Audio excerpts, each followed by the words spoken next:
Untuk informasi lebih lengkap dan berita terkait, jangan lupa klik link di deskripsi. Install juga aplikasi CNBC Indonesia di App Store maupun di Play Store dan please subscribe ya guys. Masih bersama Anda di segmen Money Talks dan kita akan lanjutkan kembali dialog bersama dengan Silvano Rumantir, Direktur Korporasi PT Bank Negara Indonesia. Pak Silvano, kita tahu kalau melihat data dari survei permintaan dan penawaran pembiayaan perbankan periode Oktober 2020 oleh Bank Indonesia ini ada indikasi kenaikan peningkatan kebutuhan pembiayaan untuk 3 bulan ke depan. Nah, kenaikan kebutuhan pembiayaan ini dari berapa sektor kalau kita lihat dari data ini ya. Kalau Anda sendiri seperti apa melihat hasil dari survei ini dan kemudian apakah hal ini menurut Anda Pak Silvano bisa menjadi bentuk optimisme bagi perbankan untuk permintaan kredit yang lebih tinggi pada tahun 2021? Ya, Alin, jadi kalau kita lihat peningkatan kebutuhan pembiayaan itu datang dari sektor pengolahan, pertambangan seperti saya katakan tadi, pertanian, kehutanan, maupun juga perikanan ya. Ini sesuai dengan pemetaan yang kita sudah lakukan. Nah, sektor-sektor ini kaitannya adalah termasuk sektor yang dampaknya bisa dibilang minimal dan di-expect bisa cepat bangkit apabila konsumen dan pelaku industri tersebut bisa beradaptasi. Nah, memang kunci pemulihan ekonomi sebagai dampak pandemi ini adalah bagaimana wabah virus corona 19 ini dapat dikendalikan dan ditekan penyebarannya. Nah, selain itu memang kebijakan yang suportif dari pemerintah dan regulator menurut hemat kami sudah banyak membantu memberikan stimulasi pemulihan. Mungkin saya sampaikan juga regulator dalam hal ini OJK dan Bank Indonesia telah mengambil kebijakan yang menurut kami tepat dan cepat.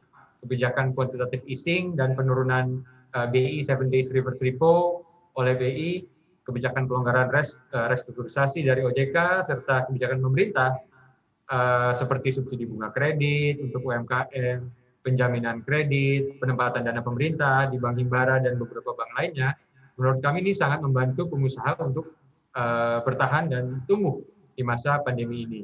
Nah, ini juga membantu kami di perbankan untuk tetap menjaga kualitas aset kredit. Nah, jadi kami memang sejauh ini melihat dan merasakan kolaborasi kebijakan pemerintah, OJK dan Bank Indonesia terbukti efektif mencegah resesi ekonomi menjalar ke krisis yang lebih dalam lagi. Nah, memang kalau kita lihat angka realisasi pertumbuhan PDB di kuartal ketiga menunjukkan tren perbaikan. Nah, ini merupakan menurut kami suatu sumber optimisme ya, optimisme. Nah, mencermati perbaikan kondisi ini dan harapan telah ditemukan vaksin mudah-mudahan dengan waktu yang tidak lama lagi, kami meyakini pertumbuhan kredit akan kembali meningkat dari sektor-sektor yang sudah saya sampaikan tadi, seiring dengan harapan positif untuk pemulihan ekonomi di Indonesia di tahun 2021. Oke Pak Silvano, kami juga tertarik ingin mengetahui lebih jauh terkait dengan tahun 2021 juga nih Pak. Pandangan BNI untuk peluang serta tantangan untuk ekspansi kredit di korporasi ini seperti apa di tahun depan, baik untuk korporasi individual maupun juga untuk yang sindikasi Pak Silvano. Iya, baik. Nah, mungkin saya sampaikan dulu mungkin untuk sektor-sektor yang menurut kami bisa menjadi fokus pada saat recovery nanti. Kalau kita lihat data kuartal ketiga 2020, memang ada beberapa sektor yang sudah terlihat tumbuh positif year on year selama pandemi ini. Misalnya pertanian bisa dilihat positif, informasi dan komunikasi, jasa kesehatan, kegiatan sosial maupun jasa pendidikan. Nah, selain itu, kalau kita lihat sektor perdagangan, transportasi dan pergudangan juga diperkirakan akan pulih lebih cepat dibandingkan sektor lainnya.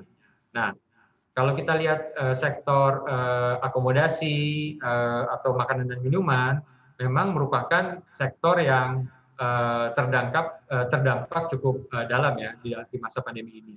Namun kami meyakini ini juga bisa pulih lebih awal, terutama didorong oleh peningkatan mobilitas masyarakat dengan catatan semoga harapan vaksin bisa tersedia lebih cepat itu bisa terrealisasi. Nah, demikian juga dengan sektor-sektor yang lain seperti pengolahan, manufaktur.